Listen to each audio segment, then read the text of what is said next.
So this recipe is so simple to make, and you don't even need a mixer to make it. But we are going to be separating our dry ingredients and our wet ingredients, so you will need 2 large bowls to do so. The first thing that we need to do is melt 1 stick of butter.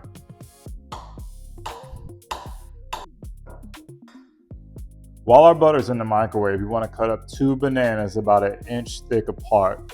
The reason why we want these bananas to be a little more ripe than normal is because we need to mash them together to make them stick inside the dough.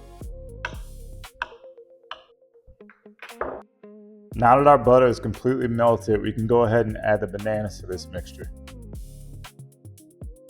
Quick message, at any time and point you don't hear an ingredient or you don't hear a proper measurement, I usually put the ingredients and steps in the caption below the video. Now we want to add in 2 full tablespoons or 60 grams of yogurt. I'm going to use a banana flavored yogurt. It's just going to give you way more banana flavor than you would should you use a regular yogurt or yogurt with another fruit flavor. Next we want to add in 1 egg. Next we want to add in 1 egg yolk. But if you don't get the egg yolk and the whole egg falls in there, then that's still cool, don't worry about it. After that, we're going to take a potato masher and mash this up until it's all blended together. And believe it or not, that's going to be it for our wet ingredients.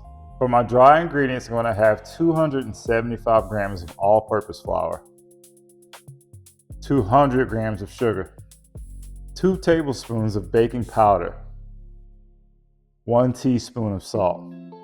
Now the reason we use baking powder in this mixture is because we do want that dough to rise on our banana bread. But if you feel like that's not enough, you can add in more. Now that this is all mixed together, I'm going to give it a stir. Now we're going to slowly add in all of our wet ingredients to our dry mixture. But do not use your whisk to do this. If you do that, your dough is going to get stuck all in the middle of this. Instead, use a spatula to fold the wet ingredients into the dry. So a good time to set your oven to 350. Before we mix these two together, I'm going to go ahead and add in 200 grams of chocolate chips.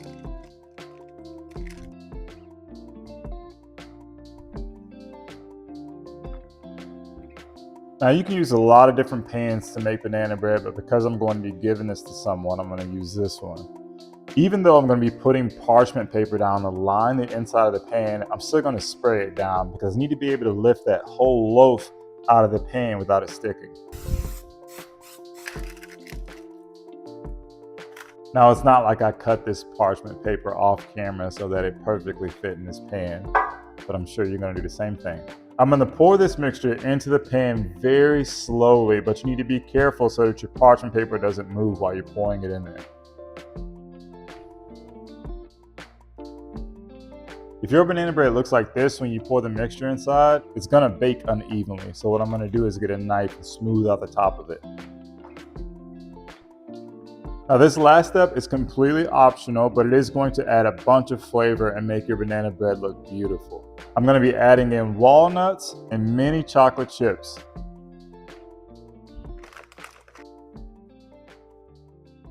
Now I'm going to place this into the oven on 350 for 40 to 50 minutes.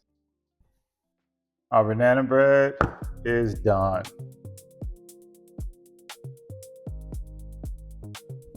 Usually I add a little bit of sea salt to the top, but it's going to enhance all of that flavor, but this person doesn't like sea salt, and that's cool. This recipe is really simple to make. As a matter of fact, when people first start baking, I recommend that they try and make a container of banana bread just like we did. So there you have it, the best banana bread recipe that you've ever made. Until next time, I'm Keith Dunnigan, and this is A Baking Show.